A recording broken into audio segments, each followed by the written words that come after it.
Alhamdulillahirrabbilalamin. Senang sekali pada hari ini bisa berjumpa pada ibu-ibu semuanya. Hari ini tema kita, Masya Allah, tema kita adalah bukti cinta Allah Subhanahu wa Ta'ala. Ibu merasakan cinta Allah Subhanahu wa Ta'ala ketika apa, Bu? Apa bukti Allah cinta sama kita? Apa, Ibu? Sekarang bisa hadir, Masya Allah. Betul itu, nggak semua orang Allah mudahkan langkah kakinya menuju ke majelis ta'lim, betul? Baik, Alhamdulillah. Kalau membahas mengenai bukti cinta Allah SWT, sebelum saya bicara banyak hal, ibu-ibu sekalian, Masya Allah, salah satunya adalah kemarin kita baru saja menyelenggarakan atau merayakan kemerdekaan Republik Indonesia ke-79 tahun. Masya Allah, tak terasa 79 tahun sudah kita merasakan kemerdekaan, hidup dengan tenang, nyaman, hidup dengan baik. Karena sampai hari ini kita juga tahu bahwa ada saudara-saudara kita yang masih terjajah. Boro-boro menuntut ilmu dengan tenang, bisa makan aja sudah alhamdulillah, bisa hidup dengan tenang aja alhamdulillah, boro-boro menuntut ilmu. Makanya tadi ketika salah seorang jamaah mengatakan salah satu bukti cinta Allah kita bisa belajar dengan tenang, bersyukur kepada Allah kita sudah dalam suasana merdeka, tenang menjalankan kehidupan di Indonesia ini, berbeda jauh dengan saudara-saudara kita yang ada di Gaza, Palestina sana, yang sampai hari ini masih terus terjajah, hidup tidak aman, sewaktu-waktu bisa saja seluruh keluarganya mati syahid atau dibombardir oleh para penjajah, ya, Zionis Israel. Oleh karena itu, salah satu bukti Allah cinta kepada kita, Allah izinkan kita tinggal di Indonesia, negeri yang aman, yang makmur, yang damai, yang mana kita bisa tenang dalam menuntut ilmu. Makanya aneh, kok orang-orang di tanah perang sana bisa hafal Quran, orang-orang di Indonesia masih malas-malas belajar Quran. Ya nggak, ibu-ibu sekalian? Aneh nggak kira-kira? Aneh. Kita tinggal di negara Indonesia mayoritas Islam, kurang lebih penduduknya 270 sampai 280 juta jiwa. Masjid di mana-mana banyak, guru Quran di mana-mana banyak. Kok ada orang-orang yang masih tidak sungguh-sungguh untuk menuntut ilmu agama khususnya? Maka hari ini, ibu sekalian, izinkan saya bercerita sedikit tentang betapa Allah Ar-Rahman Ar-Rahim dalam kehidupan kita, betapa Allah Maha Pengasih, Maha Penyayang. Ada beberapa bukti yang menunjukkan bahwa betapa Allah sangat mencintai kita lebih dari apapun. Pernah suatu ketika, saya cerita dulu, dalam suasana setelah selesai perang, Rasulullah SAW menyuruh para sahabatnya untuk melihat seorang ibu yang sedang linglung mencari anaknya di mana anak saya, di mana anak saya, masih dalam suasana pasca perang. Kemudian ketika sang ibu tersebut menemukan bayinya di tengah-tengah kerumunan orang, sang ibu tersebut langsung mengambil bayi tersebut, langsung disusui, tidak peduli lagi dengan orang, langsung disusui bayi tersebut.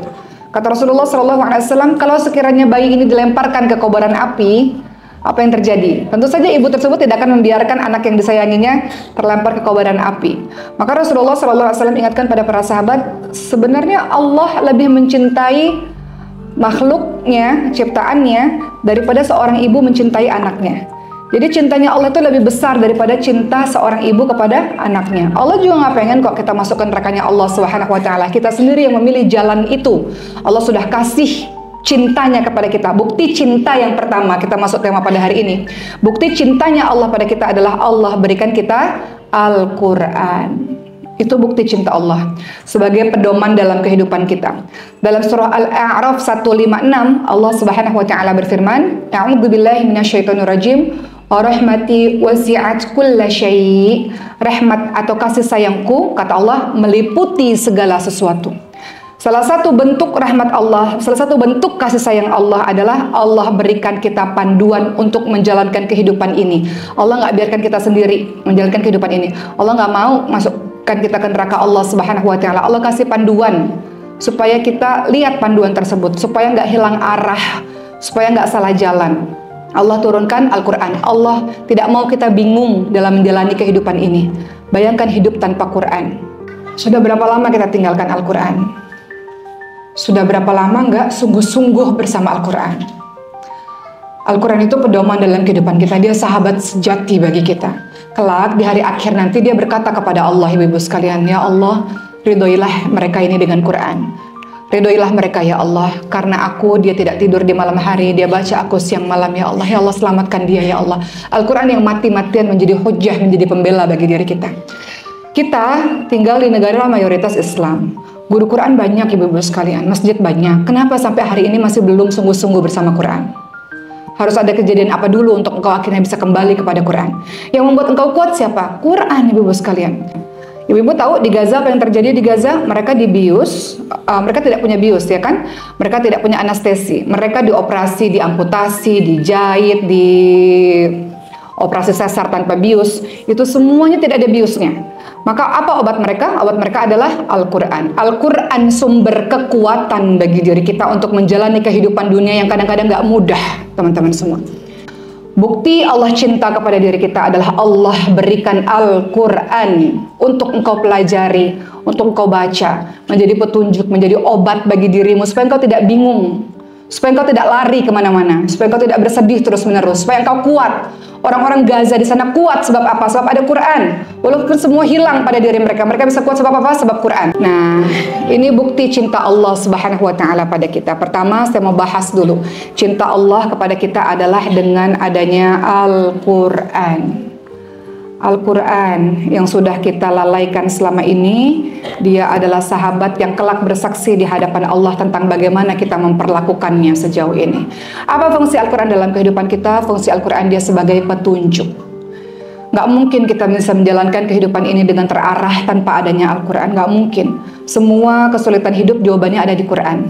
Semua kadang-kadang kita rasa nggak mau ngelanjutin hidup, itu motivasinya ada di Quran.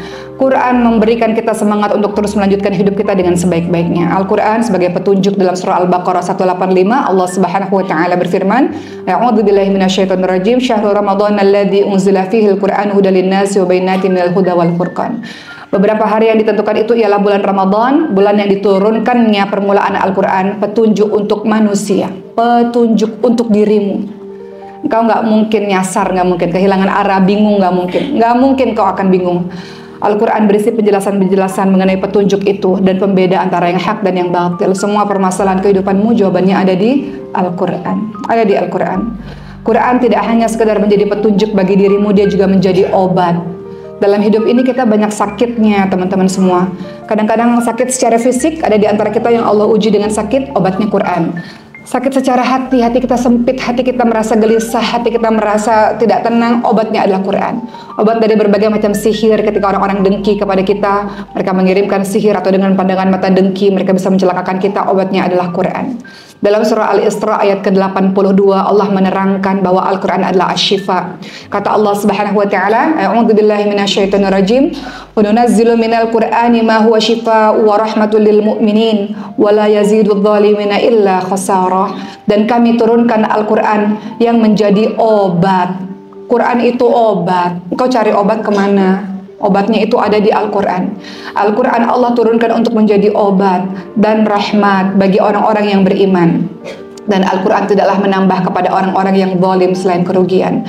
Maka Al-Quran itu asy-syifa, dia obat. Obat apa? Obat segala hal. Al-Quran menjadi obat dan bisa menguatkan hati kita. Di antara kita mungkin ada yang sedang sedih datang ke masjid ini.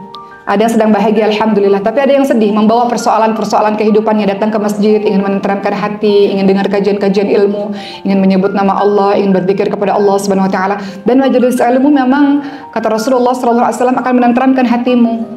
Karena majelis ilmu ini malaikat-malaikat turun mengepakkan sayapnya kepada para penuntut ilmu. Dan ketika malaikat-malaikat datang, maka ketentraman ada di hatimu, teman-teman semua. Itulah salah satu manfaat mendatangi majelis ta'lim. Nggak apa-apa ya, mati lampu ya. Lanjut ceramah nggak apa-apa? Oke. Ibu sekalian, Al-Quran itu adalah obat untuk menguatkan hatimu. Kadang-kadang sama seperti ibu semua, saya pun pernah merasakan kesedihan dalam kehidupan. Maka obatnya adalah Quran. Saya minta maaf kalau saya ulang-ulang kisah ini. Mungkin teman-teman sekarang lagi live juga di Instagram. Saya ulang-ulang kisah ini. Tapi ini kejadian nyata yang membuat saya yakin bahwa bagaimana mungkin kita bisa hidup tanpa Al-Quran. Ibu saya sekarang usianya 60 tahun, beliau seorang penghafal Quran, tapi belum selesai hafalannya, baru 10 juz ketika itu. Tahun lalu beliau terkena serangan jantung dan setelah selesai melaksanakan ibadah haji di kota Mekah, dan beliau koma selama 11 hari dengan ventilator. Pada saat itu saya baru merasakan bagaimana rasanya di satu sisi berharap dan yakin bahwa Allah bisa kasih kesembuhan, di satu sisi harus ridha terhadap apapun ketentuan Allah. Kalau memang kemungkinan terburuk ibu saya berpulang kembali kepada Allah Subhanahu wa taala. Dokter hanya mengatakan susah, berat. Apa yang terjadi kepada ibumu adalah kasus yang berat. Kalaupun bertahan, kemungkinan sangat kecil, dan kalaupun bertahan akan bergantung dengan alat seumur hidupnya. Maka apa yang saya lakukan, saya ingat Al-Quran adalah asyifa, dia adalah obat, dia adalah penguat jiwa dan raga, penguat hati. Maka saat ibu saya dalam keadaan koma, tiada sedetik pun tanpa di telinganya ada Al-Quran. Ketika saya datang ke ruang ICU, saya baca Quran. Ketika saya tinggalkan ICU, saya pasang merotal Quran. Saya katakan pada dokter dan suster di sana, jangan pernah hentikan Quran ini dan dekatkan di telinga ibu saya. Kemudian ketika ibu saya mulai membuka mata, saya katakan pada ibu saya, ibu bertahan, ibu bertahan. Ibu pernah mengatakan ketika ibu saya sehat, gak mau kembali kepada Allah dalam keadaan belum menghafalkan Quran seluruhnya. Dalam keadaan ibu saya sehat, beberapa tahun sebelumnya, ibu saya mengatakan, ya Allah, kalaupun engkau harus cabut nyawa saya dalam keadaan sudah merasakan pernah dalam menghafalkan Quran seluruhnya. Maka kata-kata itu saya balikan kepada ibu saya. Ibu pernah berkata kepada Oki dan berjanji kepada Allah SWT, gak mau ya Allah, gak mau kembali kepadamu dalam keadaan belum mempelajari Al-Quran seluruhnya, belum menghafalkan Quran seluruhnya. Ibu bertahan, saya katakan, ibu bertahan. Ibu bertahan karena ibu punya cita-cita untuk membersamai Quran sampai akhir. Kemudian ibu saya hanya lihat ke atas, tidak merespon apapun. Tapi saya tahu bahwa kata-kata saya didengar oleh ibu saya. Ibu-ibu tahu, orang koma itu bisa mendengar dan menangis. Setiap kali Quran saya bacakan, saya baca surah Yasin, saya baca surah Ar-Rahman, dan surat-surat lainnya, air mata itu menetes dari mata ibu saya. Dan saya tahu betapa Quran memberikan efek yang luar biasa untuk ibu saya. Singkatnya, alhamdulillah sebuah keajaiban terjadi. Nggak ada yang nggak mungkin bagi Allah Subhanahu Wa Taala. Walaupun kemungkinan hidup 0,0000 sekian persen, pada akhirnya ibu saya hidup sampai hari ini dan sehat sampai hari ini. Alhamdulillah. Dokter mengatakan dia punya semangat hidup yang tinggi. Apa semangat hidup dia? Saya katakan Al-Quran. Al-Quran. Ibu saya September ini akan ada wisuda Quran. Beliau begitu bersemangat mempersiapkan wisuda Qurannya ke 20 juz insya Allah. Ibu-ibu sekalian, ketika dalam keadaan koma, beliau bercerita kepada saya setelah sadar, ibu bermimpi, ibu berada di satu tempat yang sangat luas dalam keadaan tertidur. Ketika ibu membuka mata, tempat itu begitu luas tapi sangat gelap. Tiba-tiba dari kejauhan ada seseorang yang sangat besar, tak terlihat wajahnya, membawa Quran, dan Quran memberikan cahaya bagi tempat itu. Maka ketika ibu tahu tempatnya luas dan tempatnya sangat terang, ibu tidak rasa takut dan tidak rasa khawatir. Tenang dan ingin tidur kembali. Beliau memejamkan matanya, kata beliau, tidak terjadi apa-apa. Wallahu a'lam, apakah kisah itu sebenarnya? Apa yang beliau ceritakan itu, apa yang beliau alami? Wallahu a'lam. Tapi akhirnya saya bisa menyimpulkan bahwa betapa Quran itu berefek dalam kehidupanmu dunia dan akhirat, teman-teman semua. Jadi, tanda Allah cinta kepada kita adalah Al-Quran. Tanda Allah cinta kepada kita, Quran. Maka ketika Allah sudah memberikan Quran dalam kehidupan kita, mulai hari ini, tidak ada lagi orang-orang yang meninggalkan Quran dalam setiap harinya. Dalam 24 jam, engkau punya waktu untuk anakmu, untuk suamimu, untuk yang lain-lain. Mana waktu untuk kekasihmu, untuk Allah Subhanahu Wa Taala? Mana waktu untuk engkau mendengarkan kekasihmu itu berbicara? Kita kalau jatuh cinta pada orang, kita ingin orang yang kita cintai terus berbicara kepada kita. Kita senang mendengarkannya. Allah berbicara melalui Quran, kalam Allah, firman Allah, surat cintanya Allah kepada kita. Sehingga orang-orang yang dekat dengan Quran, dia tidak rasa takut akan apapun yang akan terjadi dalam hidupnya, karena salah satu ayat Quran mengatakan wala tahinu wala tahzanu wa antum la'alauna in kuntum mu'minin. Jangan lemah, jangan sedih, sesungguhnya engkau orang yang ditinggikan derajatnya kalau engkau orang-orang yang beriman. Quran membuat kita berdiri tegak dalam menjalankan kehidupan. Apapun yang terjadi, nggak takut. Karena kita punya Allah yang maha besar, Allah yang maha kuat. Kita bersandar kepada Allah, kita pun akan kuat insya Allah. Tanpa Quran, tanpa Allah, kau tidak bisa menjalankan kehidupan ini dengan sebaik-baiknya. Kau tidak bisa bergantung pada dirimu sendiri, teman-teman semua, betul? Diri kita terlalu lemah, kita nggak bisa bergantung pada diri kita sendiri. Tapi kita bisa bersandar kepada yang maha besar, maha kuat, yaitu Allah Subhanahu Wa Taala. Bagaimana caranya merasakan kehadiran Allah? Lewat firman Allah, lewat kalam Allah, yaitu Al-Quran. Jadi, bukti cinta Allah yang pertama dalam kehidupan kita adalah Al-Quran.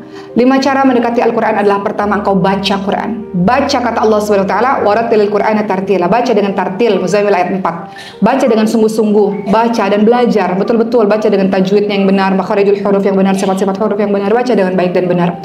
Kedua, cara engkau mendekati Al-Quran adalah dengan menghafalkannya. Kedudukanmu di hari akhir nanti tergantung berapa ayat yang kau hafalkan, teman-teman semua. Semakin banyak kau hafalkan, kau amalkan, semakin tinggi derajatmu di surga Allah Subhanahu Wa Taala nanti. Orang-orang yang nggak punya hafalan Quran sama sekali seperti rumah yang runtuh, rumah yang mau roboh. Bayangkan kalau tadi teman-teman lihat video orang-orang Gaza, Quran itu otomatis keluar dari lisannya. Otomatis keluar dari lisannya. Kenapa? Hafal. Hafal. Mulai sekarang buat target one day one ayat ngafalin Quran. Nggak ada masalah, yang penting ada penambahan setiap harinya. One day one ayat, hafalin. Jadi kan itu sebuah kewajiban yang ada pada diri kita setiap harinya. Kenapa kita bisa scrolling sosial media berjam-jam, bisa nonton berjam-jam, tapi untuk Quran sedikit sekali waktunya. Quran dibaca dan dihafalkan. Quran nggak cuma dibaca, tapi dihafalkan. Karena kenapa fungsinya? Apa fungsinya kita hafal Quran, ibu-ibu sekalian? Kalau terjadi apa-apa, keluar otomatis menghibur kita. Misal, contoh. Dari semua ayat Quran, setiap kita punya ayat favoritnya masing-masing. Betul?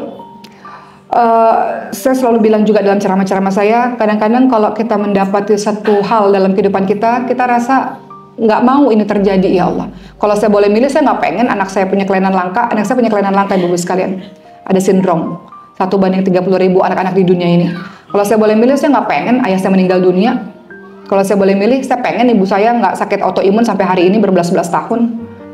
Kalau boleh milih kan pengennya yang enak-enak aja, ya kan teman-teman semua. Tapi ada satu ayat, setidaknya adalah beberapa ayat yang kau hafalkan menjadi pegangan dirimu. Supaya kalau terjadi apa-apa dalam kehidupanmu, dia keluar dan melindungi dirimu. Maka satu ayat itu yang membuat saya akhirnya minta sama Allah untuk berhusnuzon pada semua takdir Allah adalah surah Al-Baqarah 216. Ibu-ibu punya ayatnya masing-masing. Kalau saya sendiri, saya paling favorit ayat Al-Baqarah 216. Kalimatnya, a'udzubillahi minasyaitonirrajim, wa 'asa an takrahu syai'an wa huwa khairul lakum wa 'asa an tuhibbu syai'an wa huwa syarrul lakum wallahu ya'lamu wa antum la ta'lamun. Boleh jadi apa yang kamu tidak suka, itulah yang terbaik untuk kamu. Nggak suka, ya Allah, punya anak kelainan langka kayak gini, ya Allah, bergerak aja nggak bisa, nangis aja nggak bisa. Dulu pada saat itu kalimatnya adalah, boleh jadi apa yang kamu tidak suka itulah yang terbaik buat kamu. Boleh jadi apa yang kamu suka, yang kamu inginkan belum tentu baik buat kamu. Allah mengetahui, kamu tidak mengetahui. Dengan ayat ini berkolerasi dengan husnudzon, tawakal 'ala Allah, terserah Engkau ya Allah, aku seorang hamba. Hamba itu tugasnya apa? Nerima dan jalanin aja apa yang sudah Allah takdirkan pada diri kita. Begitu teman-teman semua. Jadi Quran itu dibaca, Quran itu dihafalkan. Jadi kalau sewaktu-waktu saya sedih, keluar tuh ayat, Bu. Oh ya, boleh jadi apa yang saya nggak suka, kata Allah ini yang terbaik, gitu kan? Kalau nggak punya hafalan Quran sama sekali, siapa yang memotivasi dirimu? Itu anak-anak tadi, teman-teman tadi, yang diamputasi kah, yang dioperasi kah tanpa bius? Siapa yang bisa menghiburnya? Apa kekuatannya? Quran yang mereka hafalkan. Jadi mulai sekarang harus ada target untuk ngafalin Quran. Boleh ibu semua? Nggak ada lagi kata-kata nggak ngafalin Quran. Nggak ada. Satu hari satu ayat, kalaupun nggak bisa banyak-banyak, nggak apa-apa. Yang penting ada penambahan setiap harinya. Ketiga, Quran ditadabur, direnungi, dihayati, dibaca artinya ini tentang apa ya? Oh, Allah sedang berbicara seperti ini. Allah sedang berbicara seperti ini. Keempat, Quran itu diajarkan anak-anakmu, adik-adikmu, walaupun cuman apa? Iqra, huruf hijaiyah atau baca Al-Fatihah, ajarin. Dan Quran itu diamalkan.